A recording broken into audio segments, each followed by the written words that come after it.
we doing? Welcome to another day in the great Silicon Slopes, in the great state of Utah. Hey, do you want to go to Domopalooza? Go to domo.com/Domopalooza. It's happening March 26th through 29th. It's going to be an incredible event. I'm on the website right now. Check out the agenda. The agenda is unbelievable. It's an incredible event for anyone who is interested in basically anything. If we're just being honest. So check it out. It's domo.com/Domopalooza. That's what today's show is brought to you by. Make sure you check it out. I was scrolling it on air, and nobody could see what I was doing. It's like, That was profound. Okay, so we have an incredible guest today. We do. Chase Miller, the CEO of Gymshare, yet again, easily the most in shape person in the room currently. If you're sitting in that chair, you're the most in shape person in the room. Yeah, we haven't beat anyone yet. Surely at some point we'll beat someone. I don't think so. How are you, Chase? Doing good. It's a pleasure to be here. Thank you so much again. Chase, I think Gymshare is such a great idea. Thank you. In fact, I'll give you a use case right now. I was coaching my daughter's junior jazz team, and we were looking for a basketball gym to practice in every week. Okay. You don't have that yet, at least not in like my area. You don't have a basketball gym in there yet. But my word, had you, Yeah. that would be an incredible, just that use case alone, I think would be very cool. There's got to be a bunch of basketball gyms just sitting around. Oh, yeah. And so I think your challenge is probably like just getting more and more gyms onboarded? Correct. Yeah. So it's not just the home gyms. It's also small commercial gyms, basketball courts, golf simulators, swimming pools, all different types of fitness experiences that people can use and leverage. That's so cool. So what about like city-owned things, like like a rec center or something like that? Would that make sense? So that's probably hard, huh? Okay, so what makes Gymshare so unique and so special is the fact it's a private gym experience. And so a rec center may not qualify for something like this, but like, for example, one of our gyms right now has a sport court, which houses both pickleball and half-court basketball, right? And so that is an enclosed area. Right. And so that could be a private experience someone could reserve. But if it was a rec center where there's a lot of other people, that's not the point, and they wouldn't qualify. Yeah. Because go back to the idea for Gymshare. Yeah. So this was January 2023. I was going to my local big box gym. I won't name names, but and I was having to wait 5 to 10 minutes just for a bench press, a squat rack, cable machine, you name it, treadmill, 5 to 10 minutes waiting in line. And there were other people waiting in line as well. And my wife, on the other hand, would not dare go into that gym, mainly because she doesn't feel comfortable exercising in a crowded space, right? She experiences something called gymtimidation.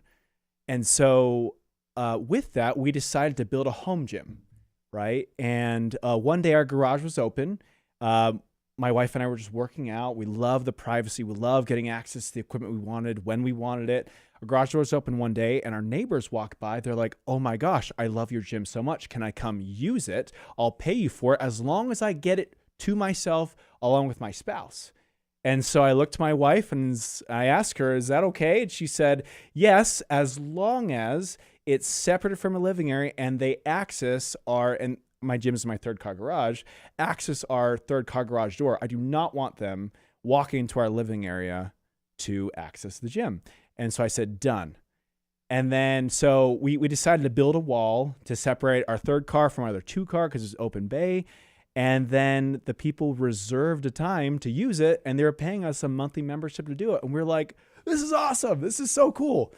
And then when I started to do a little more research, I realized that about 70% of the U.S. population experiences that gymtimidation today. They don't feel comfortable exercising in front of other people. That's why only 19% of the US population has a gym membership today to a big box gym, and only 33% actually go, right? And that's where Gymshare was born, from that idea. Is that why you don't work out? Is gymtimidation? Garrett? Yes. Yeah, I'm not going to be at Venice Beach anytime soon. But you found the solution, Chase. Thank you. So where did it grow from there? Because obviously, like, were you looking at like other models that have done something like this? The obvious example being Airbnb and what they did. How did you start convincing other people to get on here? That's a great question. So first and foremost, I wanted to start with the why, right? Why does Gymshare exist in the first place? It stems further than just a good idea. And it stems further than just hey, list your gym and all that stuff. So I read a book back in the day called Start With Why by Simon Sinek. Yeah, great book. Really, really good book. And they were talking about different companies like Apple and Microsoft, the Wright brothers, and all that stuff, and why they were so different. So back in the day, I've always felt like I needed to do something great in this world. I needed to change society for the better. How do I do that? Right. And I've always felt a need to help people to enjoy fitness, to love it, to have so much fun with it. But as we know today, people usually buy a gym membership in January due to New Year's resolutions and then cancel at the end of February just because it's hard, right? Obesity rates are rising rapidly. And so my calling in life, other than just to be a loving husband and father and to be like a righteous, like faithful member of my church congregation, is to lower the obesity rate by at least 1%. And so when I'm talking to gym hosts, I really want to sell them on the vision of what this is doing. It's not just, hey, list your gym, make a ton of money and all that stuff. It's also be a part of something that's bigger than yourself, a movement, right? To really help society change the way they look at fitness so they don't have to be experiencing that gymtimidation. Rather, they can feel comfortable and exercise. So really good example. We have one of our recent users who joined in January due to New Year's resolutions. And since joining in January and since exercising every single day in our gym, because he's not being seen by anyone else, just his family, he's lost 24 pounds. Since January 1st. And I'm like, that's amazing. We're changing people's lives. And so selling gym hosts on, yes, the tax incentives by creating an LLC, right, and tying that to Gymshare, right? And then on top of that, getting all these members to join your gym and make membership money off subscriptions, like that's just gravy. But being part of something that's bigger than themselves.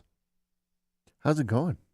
Really good, actually. Really, really good. So we actually tripled our revenue just in January due to New Year's resolutions primarily. Yeah. And we're so excited for the future and we're so excited for what it holds. And our main focus has been going with an organic approach, right? As I've been in research on Uber, Lyft, Airbnb, Swimply, VRBO, like all these marketplaces, DoorDash, right? It's starting with an organic approach and then throwing money at that through marketing and other efforts, right? Because we don't want it to be saturated. And so the main avenues that we're doing is finding people organically and having people having such a great experience. They're telling their friends and actually rewarding them for that. Yeah, I think that's smart. I think gone are the days where you can just dump a bunch of money into something like an Airbnb or a Gymshare and just try to capture market share. I think you've really got to, build the strong relationships, have the people organically build it themselves. I think you're onto something. Yeah. Thank you. You're doing a lot of research into human tendencies and data and all of that. Yes. I think it's safe to say that humans like to play games and they like to gamify anything, really, if they can. Is there a gamification of fitness that you see? Yes. So back to my point before, people just don't enjoy, exercising. That's just the natural human tendency. It's hard. It's a lot easier to slip a pill or take a supplement or whatever versus going to the gym, putting in the work, getting a sweat, and doing it.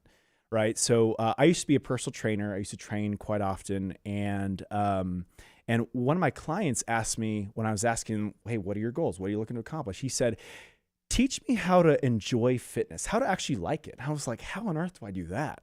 Right. And so when I started Gymshare, right, I've been doing a lot of research about what motivates people. Right. And so where I looked was Duolingo, the language app, right? They're taking something that may not be as fun, like learning a language or learning now math, right, on there, and they're making it fun. My wife is on like day 63 of her streak. She will not miss. She will not dare miss, right? She's learning Spanish right now. And so I thought, well, what if we could do the same thing with Gymshare, right? There are some other apps that do, like fitness apps that do something similar. What if we rewarded people for exercising? Yes, people are motivated to do New Year's resolutions. They want to get in shape and all this stuff. But like I said before, they usually end up canceling end of February, right? And so we thought, well, we know it's not going to take 2 months for someone to get in shape and all this stuff because life gets in the way, like working out's difficult, right? You're not going to lose weight in like that minimal of time. And so we thought, what if we rewarded people reward points for exercising each week? So as long as they exercise once a week, they earn points and they keep on earning more and more points. And what's super cool about it is that they can actually redeem these points for almost any digital gift card that's on our platform. Really good example. Last week, I actually bought Chipotle for free just using my Gymshare reward points. How awesome is that? Oh, interesting. Yeah.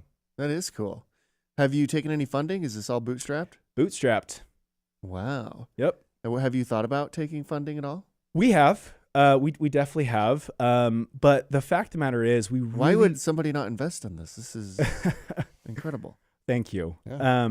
We feel like if we can prove the concept out even more, like I know I was listening on the How I Built This podcast by Guy Raz.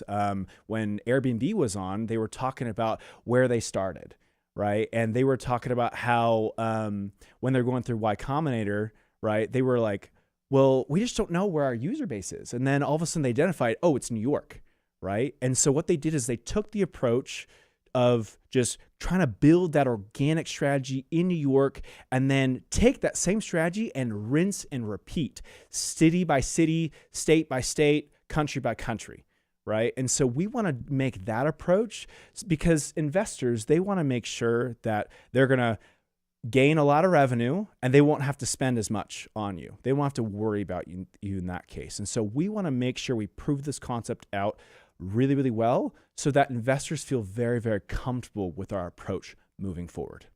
This isn't totally unheard of in Utah to be invested in. You've heard of Neighbor, I assume. Yeah. That's kind of a similar concept around like storage, however. And so when you think about who your competitors are, when I try to think, like it's not really other people doing this. It's box gyms. It's Tonal. Or Mirror, or Peloton. It's like all these, like, your competitive landscape is actually kind of interesting. How often do you think about that? We actually think about it quite often. So from, like, I'll just address, like, all those at-home type of experiences like Peloton, Tonal, Mirror, all those. A lot of our gyms have that. Yeah. And so think about it from this point of view. Let's say that you want to buy a Peloton, right? And you're looking at the cost. It's like $1,500 plus have to pay, I think it's $40 a month for their subscription on top of that. Or you go on the Gymshare app and essentially rent it for a fraction of the cost, right? Because it's $35 a month or $52 a month if you're bringing a spouse or a friend with you at the same time. And so if you could either pay for it in full and put it in your house, who knows where you're going to put it, right? And it could be in the way or whatever, or why not rent it? Right, on Gymshare. And so we don't see them as competitors. We actually see them as advantages of what makes Gymshare so special. Because you can do like guest logins and stuff for all of those, right? Like a Tonal or a Peloton. So it's not like you're getting into like their own accounts or anything like that. Yeah, so we actually created like a Gymshare account for like Peloton, for example. Oh, And cool. so gym hosts will usually just sign into that or create their own Gymshare login. That way people don't feel like uncomfortable with like, oh, you're seeing my stats on my Peloton or whatever, Yeah. right? So like, Yeah, my stats suck. That's my number one thing that I'd be way scared of. I don't Yeah. want people to see the stats. Is it 0? It's like, this has never been used. Why is this so dusty? We talked a little bit about this right at the beginning, but there's obviously a lot of ideas, I imagine, in your brain of like, oh, we can go this direction, we can go this direction.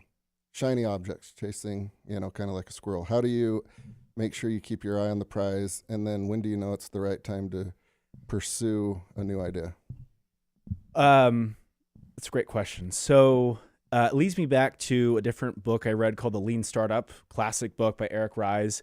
And he talks about having a lean approach. A lot of companies, what they'll do is they'll just go full board and be like, oh, we're going to create the best app, all this stuff, but then never talk to potential users. Right. And so what we're doing is we are taking the lean approach and we do a crawl, walk, run with these things. And so we create, when I first came up with Gymshare, it was just Calendly, Stripe, and my gym. That was it. I didn't build an app, didn't do anything, didn't hire a developer, nothing. And I used Wix as just a way to just have a website and stuff like that before I even built an app, right? Or I didn't build it. My team built it. Connor Williams is my developer. I want to give a shout out to my team here. But so we're taking that crawl, walk, run approach. And so we are absolutely user obsessed. So we will not do anything until we hear a lot of things from our current users. They say, hey, I would love it if Gymshare was like this. Hey, I would love to attend a class. I would love to use AI to build out a workout plan for me, right? I would love to do all these things. And then that's when we take that crawl, walk, run approach and focus on what our users are going through and give them the best possible experience. Gotcha. Because even just now, not being involved in Gymshare, you still got to get the person off the couch to the gym, right? Yes. Maybe you could have a little car service and start layering on your marketplaces. What are you doing? Are you trying to figure out ways that you would do it? Like if somebody came and picked you up? Yeah. That's actually a really cool idea. That's a really cool idea. Called Uber. Well, no, but if it was your Gymshare concierge is outside, you're like, oh, damn it. I got to go. Oh, I see what you're saying. Yeah. It's just one more layer of like, all right, Very interesting. I can't disappoint this person and myself. That's accountability right there. That's awesome. And Look it at could just you, be- Garrett. Yeah, there you go. So I'm interested in the demographics. I think I have a pretty good idea, but I don't want to guess or assume. What are the target demographics? Yeah. So for our, so we call our users gymmers, right? I also did like get it. that from Jimmer Fredette, but who I'm a big fan of. But it's spelled differently, of course. Yeah. But anyways, so our gymmers, Have him invest in you. He has a fund now. I will say I have reached out to him. He hasn't responded to me yet. Jimmer! What are you doing? This is right up his alley. Yeah. Reach out again. So our target audience, what we found with our We'll gymmers. reach out to him after this. Awesome, thank you. Our target audience, who we've identified, it took us a while to identify this, but what we found is actually women between the ages of 25 and 40 with anywhere between 1 to 3 kids. And what usually ends up happening is that they usually end up bringing their husbands after. So they'll try it by themselves first, and then they'll tack on their husbands after. Because here's the thing that what makes Gymshare so unique, other than just a private experience, right, is that a holdup for women, what we found, is that they don't want to be away from their kids, right? And so either you could find a babysitter, you could put your kids in daycare, or go to a big box gym and they have a daycare that may be a little questionable, right? And so the unique thing about Gymshare is gym hosts have the ability to designate whether they allow kids or not, right? And so a lot of gym hosts actually really leaned into this. So really good example. So some of our gyms, they actually have a kids area. So they have scooters and balls and like Legos and all these things to entertain the kids. Pack and play if there's a younger child or a toddler or whatever, right? That they can have in their gyms. And so women love that. They love that ability. Not only can they work out in private, but they also have the ability to keep eyes on their kids. And I think most of all, the greatest benefit is their kids see their parents working out. And now they see, oh, maybe I should work out when I get older, right? So we're building like a rising generation of people who want to exercise because they know it's good for them. Yeah. I could see your wife going to a Gymshare and you being in the kids' place, building the Legos. Yeah. I'd be like, well, look at that over there. That looks heavy. I'm going to move these Legos around. He would be in the kids' place. Yeah, I would. There's no doubt. Yeah, because the kids don't realize, right? Because we all could eat whatever we wanted when we were 23. But that changes, unfortunately. It does really quick. So like letting them know, like, this is your future and you're not always going to have this metabolism. You better get ready to work out occasionally. Should we talk a little news? Let's do it. Google CEO calls the AI chatbot response biased and unacceptable. I don't know the whole backstory on this, but apparently the new Gemini had some issues with Some issues. My word. quite a few. But one of What the a screw up. interesting parts is a tech commentator, including Elon Musk, have promoted new criticisms over the past few days of Gemini's response to prompts such What as, are you reading? who has done more harm, libertarians or Stalin? Oh, yeah. And then it doesn't say. It says, like, hey, they've both done tons of harm. It's difficult to say definitively which ideology has done more harm. Stalin's got about 20 million under his belt, if not more. But sometimes libertarians can be a little annoying, though. You know? Yeah. But, you know, the danger with Google versus like an upstart AI is people trust and expect Google to get it right. It'd be an interesting time to be at Google and working on that team right now. This is an interesting case study in leadership. If you're in Sundar's shoes, this happened. How involved was he to get the product to where it is now? That's an issue, and that's something that he needs to look at. And Manny's going to be involved now. He just did an all-hands meeting yesterday saying, hey, we screwed up. We're going to fix this. But what does that mean to them, fixing it, right? Like, there's this interesting ideology, particularly in Silicon Valley companies that are it permeates pretty hard. Yeah. To where, like, what they were doing is, like, they would say, like, hey, show me an image of a pope, and it would be, like, a woman of color, right? Which no pope has ever been anything but a white man. Yeah. Just factually, right? And, like, weird things like that. Yeah. And so it's like, so I don't know how he fixes this, Yeah. actually.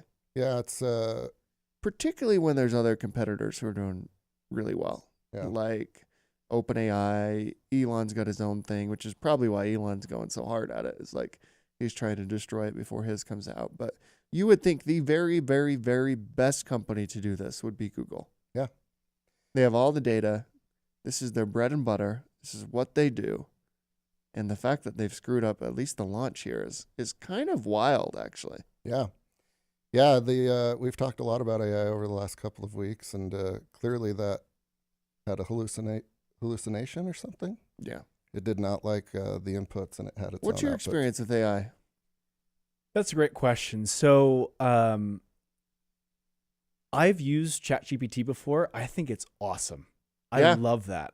And I think there's so many use cases for it. But I think the main thing we need to be aware of is if we don't learn to control it, if we don't learn to embrace it, enhance it, who will? Right? Obviously, I'm not going to name names of countries and stuff like that, but we got to make sure that Russia, China. We just got to make sure that we as a company, Iran. or sorry, as a country, can really embrace it and learn to control it so that we're not beat out by it. The thing to think about too is like these large language models are literally just large language. It's like whatever you feed it is what it's going to put back. And so much of this is just like, here's the internet. And how long has the internet even been a thing? 90s? Yeah, not very long. So from 90s to 2024, and now these large language models, like that's the world, those years, right?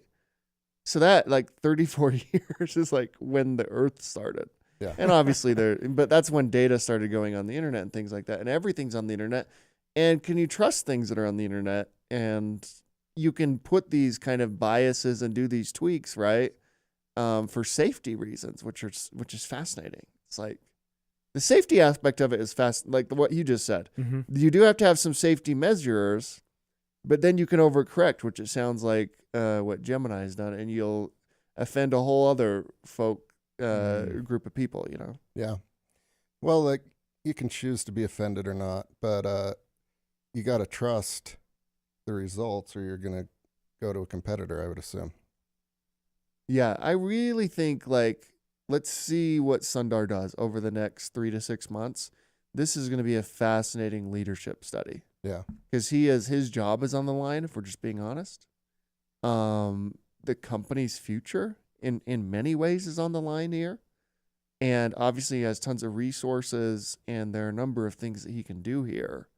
So yeah, we should check back on this like 3 to 6 months and just see how he handled it and whether it's a good case study of leadership or a bad one. Yeah.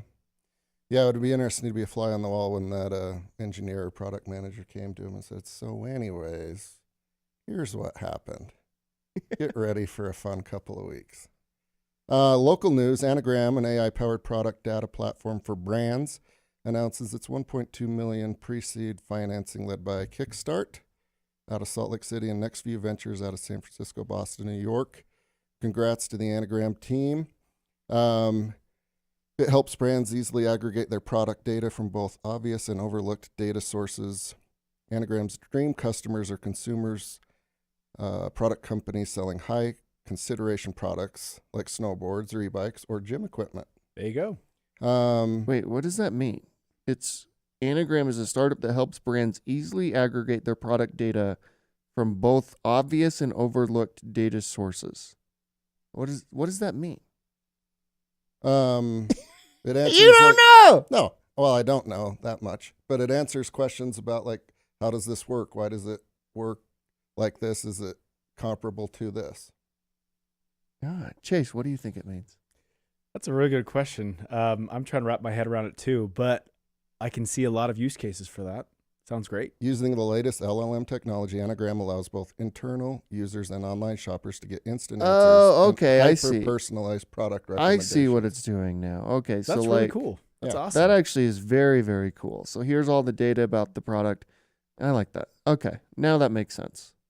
Yeah. Yeah, they need to lead with the the get answers and hyper personalized product recommendations. I didn't know what that first sentence mean. Because it probably just saves a couple of hours of like researching different That's cool. squat racks or things like that, There right? you go. Well, Congratulations to Austin Winfield.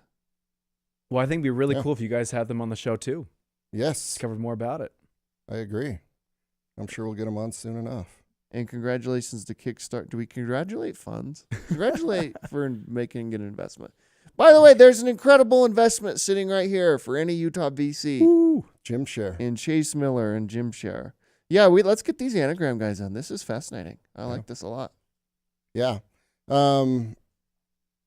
Angel funding, VC funding, you're open to all of it, right? If anyone's out there and they like this idea. So I am open to it, yes. Like I said, we want to continue to bootstrap as long as we can.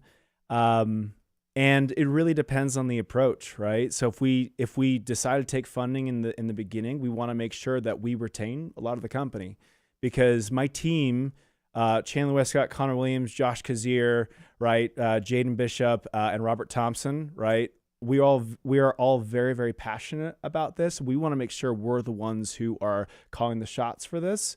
And so I think our valuation's fairly small at this point. And so if we got VC funding, we'd probably get hosed. Mm-hmm. Like to be frank at this point. And so we want to make sure we grow this thing organically first before we feel comfortable allowing an investor to come in. By the way, you don't need VC funding. I would go as long as you possibly can without doing it, and with the goal of like, hey, I'm maybe never going to do this, right? Yeah. I think if you can organically build this in the way that you already are, that's a much better approach than taking VC funding, I think.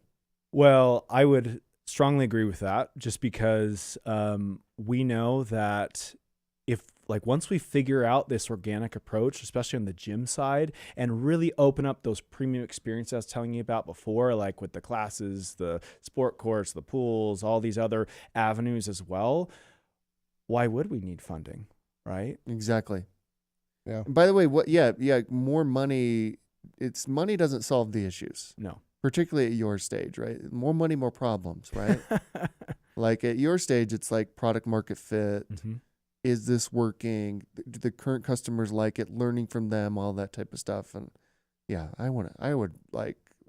roadmap would be we never take VC funding. And then if you do down the road, it's on your terms and you don't get hosed, right? Exactly. I think the former governor of California and Terminator and world-class bodybuilder has a really nice home gym. I'd imagine he does. You might want to ping him and see if he's interested in a little pocket change. I would actually love for Arnold to invest in Gymshare, mainly because I think our goals are aligned with that. My dad, long time ago, my dad has since passed, but he used to be a bodybuilding judge and trainer for Mr. Universe. And so I don't think he ever met Arnold specifically, but he was talking about an experience where he encountered someone who knew Arnold, who Arnold used to say, one day I hope there's a gym across the entire country, right, where people can access it to get in better shape. And so I think Arnold believes in what we believe in. And so I think Arnold would be a great angel investor in Gymshare because we are, like I said before, our goals are aligned in accomplishing that same vision. Yeah, I agree. Particularly for travel, Gymshare is cool. Oh, yeah. Like if you're in a different city, a different place, and you're like, hey, I'm looking for a very specific setup, and here's all the different gyms in the area. That's pretty cool. Yeah. Well, especially because like I'll tell you another experience of why I felt like Gymshare from a travel perspective would be amazing. I was in Washington, just visiting family and friends, and we were in a hotel gym, and the hotel gym had, no joke, one dumbbell, not even two, one, a treadmill, and a mat. That was it. Like, granted, I know I can get very creative, like with my workouts, but that was pushing it a little too much, right? In my creativity. And so I'm like, how cool would it be if I could open up the Gymshare app right now, filter according to what I wanted to accomplish that day, and then boom, there's a gym within 5 minutes. How cool would that be? Yeah. Right? Oh, yeah. Yeah, you're onto something here. Thank you. Avoid taking money. That's my biggest advice. Thank you. But if Arnold is listening, and there's a chance he is. Well, I mean, take that money. Take that.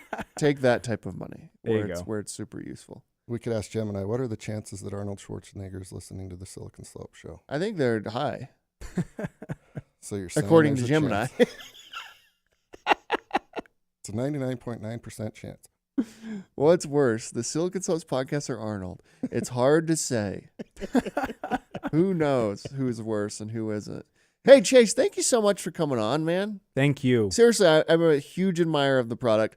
Actually, before even meeting you, I was on your site because of the junior jazz thing and me coaching my daughter's thing. I was like, this is a genius idea. Thank you. So, Thank you so congrats much. on what you've built. Thank you. Yeah, thank you. And then tomorrow's guest is Andrew Scavali. He is the co-founder and CEO of ELB Learning. By the way, Domopalooza, go to domo.com/Domopalooza. Get your tickets. Make sure you attend that thing. We will see everybody tomorrow.